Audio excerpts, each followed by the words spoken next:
Dalam tahun ke-15 pemerintahan Kaisar Tiberius, ketika Pontius Pilatus menjadi wali negeri Yudea dan Herodes menjadi raja wilayah Galilea, Filipus saudaranya menjadi raja wilayah Iturea dan Trakonitis, dan Lisanias menjadi raja wilayah Abilene. Pada waktu Hanas dan Kayafas menjadi imam agung, datanglah firman Allah kepada Yohanes, anak Zakaria, di padang gurun. Maka datanglah Yohanes ke seluruh daerah Yordan dan menyerukan, bertobatlah dan berilah dirimu dibaptis, maka Allah akan mengampuni dosamu, seperti ada tertulis dalam nubuat Yesaya. Ada suara yang berseru-seru di padang gurun, siapkanlah jalan bagi Tuhan, luruskanlah jalan baginya. Setiap lembah akan ditimbun, setiap gunung dan bukit akan menjadi rata.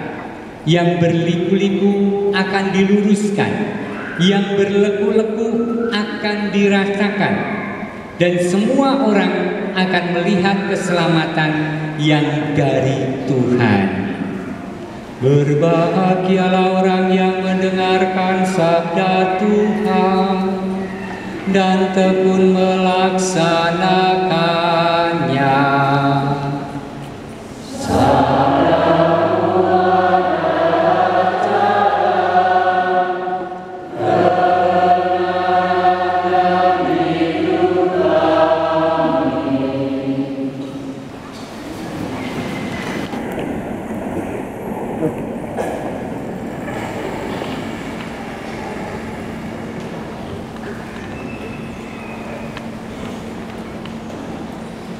Hanya perkara yang tak dapat dimengerti, mengapakah semua terjadi di dalam kehidupan ini.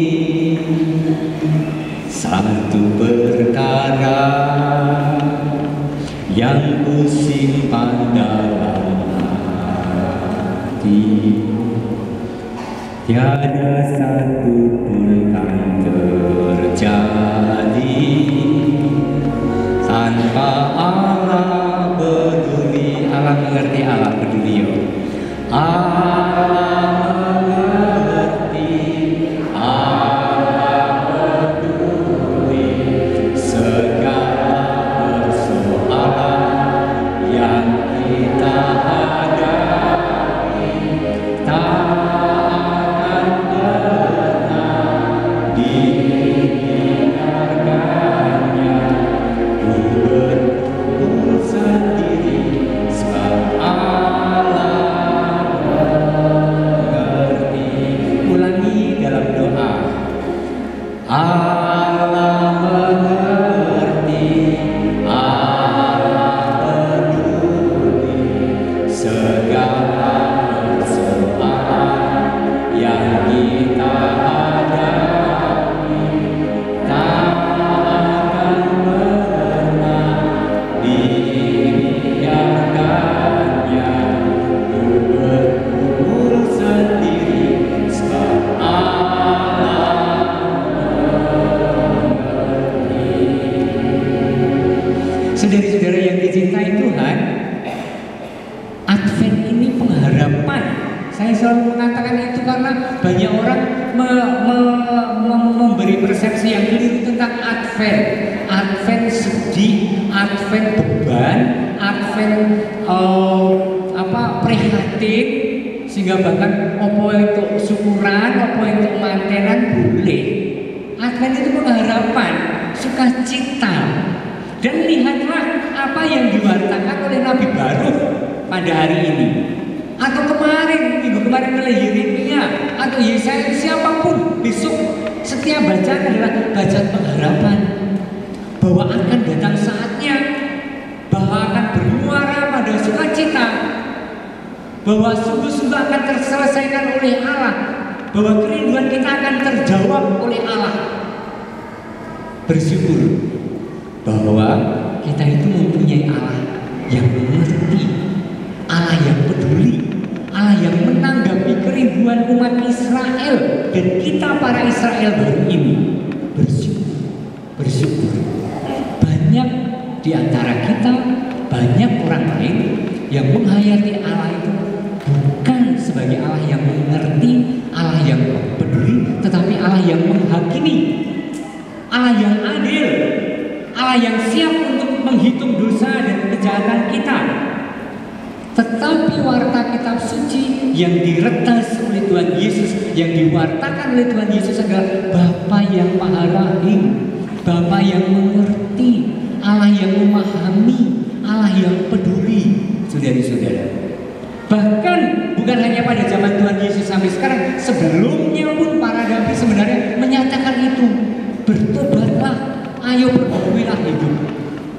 Maka warta yang ingin saya sampaikan hari ini adalah, kalau Allah itu begitu baik, kalau Allah itu begitu rahim, jangan membuat logika yang keliru, saudara-saudara. Logika yang keliru adalah karena Allah baik, mulane aku tak sakarpe dhewe wong Allah apik. Engko nek aku nindakake dosa ora ya diapura. Nek uripku sak geleme dhewe wong Gusti Allah ki maha baik, maka Tuhan akan mengampuni. Oke, tetapi itu bukan mental seorang anak Allah, bukan.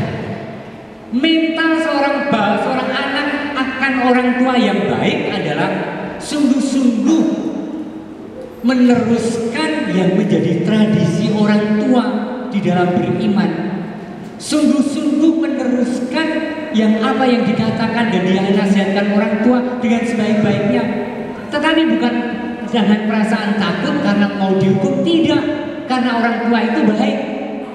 Kalau anak melakukan kebaikan bukan karena takut dihukum, tidak akan dihukum, tetapi tidak ada alasan untuk berbuat jahat, tidak ada alasan untuk jelek, tidak ada alasan untuk merugikan orang, tidak ada alasan untuk tidak bersyukur. Aku punya mulut, aku punya hati, aku punya jiwa, aku punya otak untuk merumuskan syukur dan untuk menikmati syukur betapa Allah sangatlah baik bagi kita.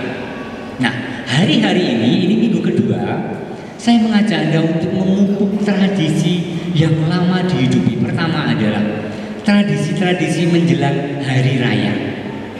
Saya mengulang pada minggu kemarin.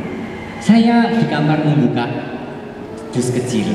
Isinya patung-patung, dulu ada orang memberi patung-patung, ada Yesus, ada Ibu Maria, Santo Yusuf, ada gembala, ada 3 raja, ada sapi, ada anjing, ada domba.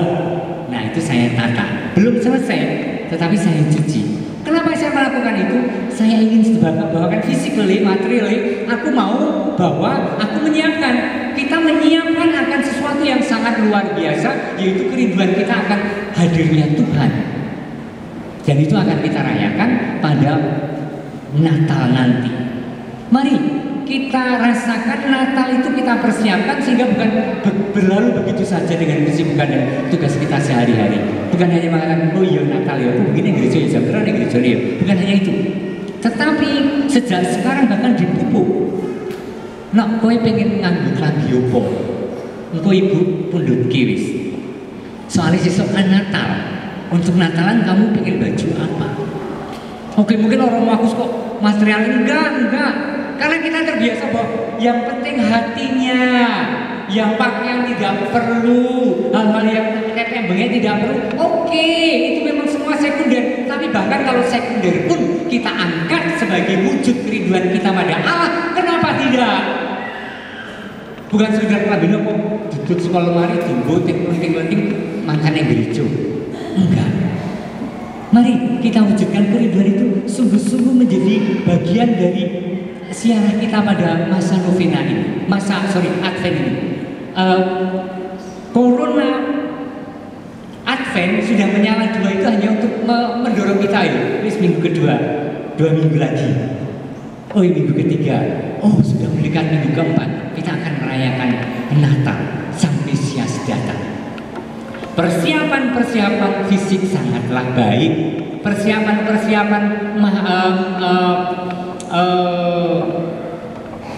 makanan bahkan baik. Besok mau beli apa ya, besok mau bikin apa ya, gitu kan.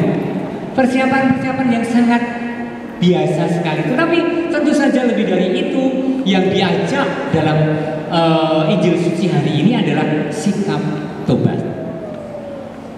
Saudari-saudari yang dicintai Tuhan, kalau kita mencintai orang tua kita, tentu saja kita akan mudah untuk mengatakan maaf dan mohon maaf karena kesalahan, karena kekeliruan di dalam hidup, karena tidak mentaati orang tua dan seterusnya. Maka dalam sukacita pengharapan, gereja menawarkan kepada kita sesuatu yang kita rayakan, yang menyucikan, yang membersihkan kita, yang membuat kita bangkit lagi, yang membuat hidup kita segar. Apa itu? Sakramen tobat, saudara-saudara. Sakramen tobat yang kita rayakan. Dan gereja ini, Anda boleh bertanya pada gereja lain di Sendangbuo atau di Materdi, bahkan atau di Karangpanas atau di Banyumanik. Kalau dilakukan di gereja dimanapun, jauh lebih sedikit daripada kalau promo kunjungan ke lingkungan. Kurang lebih 2 hari di sini dengan mengundang romo beberapa, yang hadir kurang lebih 400 sampai 500 yang mengaku dosa 2 hari. Tetapi kalau kami berkunjung ke lingkungan, kami mentargetkan, keliru sebenarnya mentargetkan, tetapi setidaknya kami menghitungnya kurang lebih nek sak lingkungan di 40 sing ngaku dosa, 40 ping 28 berkahe akeh kanggo awake dhewe. Maka kalau kami ke lingkungan bukan untuk apa-apa dan tidak usah menghitung romo-romo sopo yo, nek romo kae kuwi ngene, nek romo kuwi kok mesti ngene, nek romo kae aku wedi. Enggak usah menghitung soal siapa. Ya, tetap mari kita respon karena kita akan berjumpa dengan Allah. Kita akan dipulihkan oleh Allah. Bahkan romo tidak menghitung dosa. Tahun wingi aku ngaku romo aku sih, kelingan ora yo. Ora tak eling-eling. Nek kalian yo ora tak sebut. Sing wingi dosamu ra iki kok baleni meneh. Ora. Enggak, bukan itu. Memang konteksnya bukan itu. Konteksnya adalah hanya romo hadir karena pengabdisan, karena punya diberi wewenang untuk mendengarkan dan mengantarkan pertobatan Anda pada Tuhan. Kalau ada sedikit-sedikit yang butuh kata-kata dari romo, romo akan mengatakan sesuatu supaya tajam, supaya memperjelas, supaya meneguhkan, bukan untuk mengadili. Jadi jangan takut untuk mengaku dosa. Nah, tawaran sukacita pengharapan adalah merayakan sakramen tobat. Dan hari-hari ini sudah dimulai sejak kemarin-kemarin dan terus-menerus sampai sebelum Natal nanti. Maka manfaatkan itu di lingkungan masing-masing.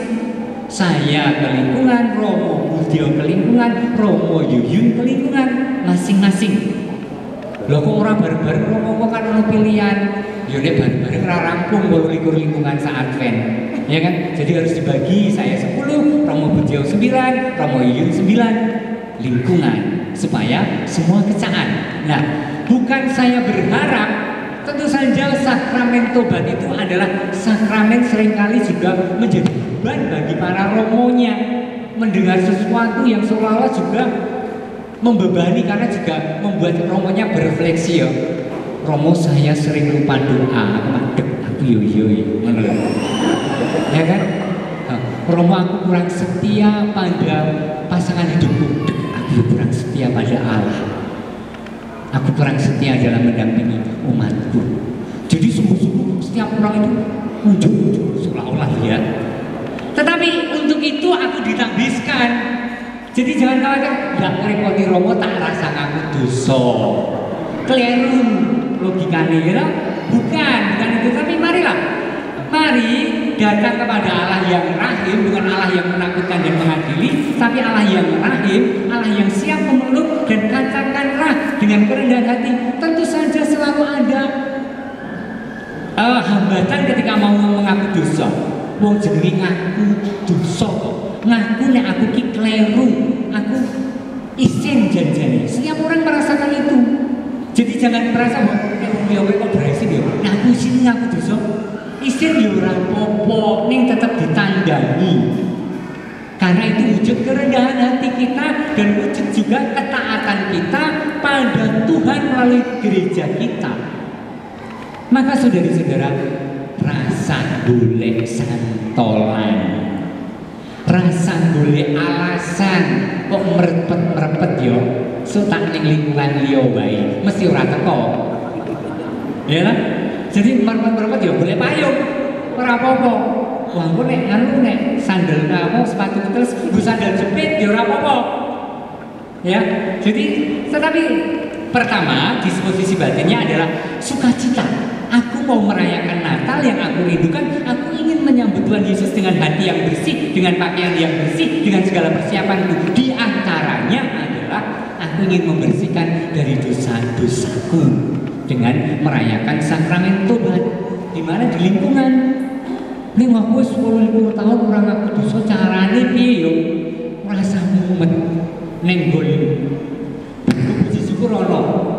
Apalagi itu panjang boleh, singkat boleh, takon romone ning jero yo itu.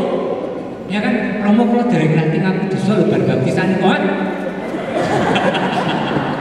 Marang iso romo gitu lho. Lalu dituntut enggak apa-apa. Enggak apa-apa. Jadi mari kita berani. Jangan Anda merasa aku kebacot 17 tahun. 17 tahun iki rung kebacot. Nek kebacot iki wis ditimbali Gusti, urung ngaku dosa kuwi kebacot. Ya kan? Nek selama kita masih bisa, ayo improve, ayo kita perbaiki terus-menerus hidup kita. Kita segarkan karena pengakuan dosa itu. Jadi sakramen Allah itu adalah ada tujuh untuk menolong kita dalam perjalanan hidup ini dari lahir sampai mati. Lihatlah cara Allah menyapa setiap pribadi melalui sakramen. Sakramen baptis, ekaristi dan kasantosan, krisma adalah sakramen awal kehidupan kita. Ya kan? Kita disucikan dari dosa yang membebani hidup, dosa masa lalu dan dosa asal dengan sakramen baptis. Kita menyambut ekaristi karena itu peneguhan dan penebusan yang terus-menerus kita alami setiap kali kita merayakannya. Kemudian kita diteguhkan untuk menjadi pewarta lewat sakramen krisma. Ini sakramen inisiasi, sakramen awal. Tetapi rutin dalam hidup sehari-hari, dan ini persis yang saya tawarkan, yang ditawarkan gereja hari ini. Rutin dalam hidup sehari-hari, entah Anda umur 11 tahun sudah kasantosan, Anda umur 78 tahun dan masih sehat. Rutin yang Anda mohon adalah belas kasih Allah. Gusti nyuwun kawelasan kanthi apa? Nek lara fisike nyuwun sakramen pengurapan orang sakit pada keadaan bahaya. Bukan ya, kalau dibilang yo tak jalu, tak nyuwun sakramen minyak suci. Bukan, atau utawa tak nyuwun sakramen minyak suci, bukan. Tapi ketika bahaya, kita ada dalam bahaya maut, itu relatif, tetapi kurang lebih itu ukurannya. Ketika kita secara fisik lemah, Allah memberi sakramen belas kasih dengan sakramen pengurapan minyak suci. Ketika jiwa kita rapuh berlepotan dengan dosa, Allah menyediakan sakramen tobat yang membersihkan, yang menyehatkan jiwa kita. Maka mari kita sehatkan lewat sakramen tobat. Kemarin beberapa lingkungan, tidak usah saya sebut, sing rawuh 15, mung 17. Terlalu sedikit, ada banyak faktor tentu saja, ada banyak faktor. Tetapi kita lupakan faktor-faktor cuaca, faktor isi aduh karo Natal, faktor ora nyaman, faktor ora disosialisasi di lingkungan dan seterusnya, kita sisihkan karena toh setiap minggu ada pengumuman itu. Maka sekali lagi kami mengundang, rupa-rupanya setiap romo memilih jam 6 sore untuk memulai. Maka kami mengundang di lingkungan Anda masing-masing, rayakanlah itu. Dan dalam konteks keluarga saya ingin mengatakan begini, ibu-ibu, bapak-bapak, berilah teladan pada anakmu, terutama pada sakramen tobat ini. Sakramen tobat itu tidak berat, menyenangkan. Keluar dari pengakuan lega, sukacita, enteng, caket karo Gusti Allah. Amin. Mari kita siapkan Natal dengan lebih terencana, lebih sukacita, lebih penuh pengharapan sebagaimana diwariskan oleh Nabi Baruk maupun juga dalam Injil yang kita dengarkan, pewartaan Yohanes Pembaptis. Dalam keluarga kita masing-masing, di lingkungan, di komunitas, dan di gereja kita ini. Siapkan bagian yang terbaik kita pakai pada Natal nanti.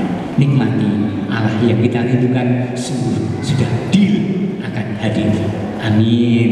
Kemuliaan kepada Bapa dan Putra dan Roh Kudus.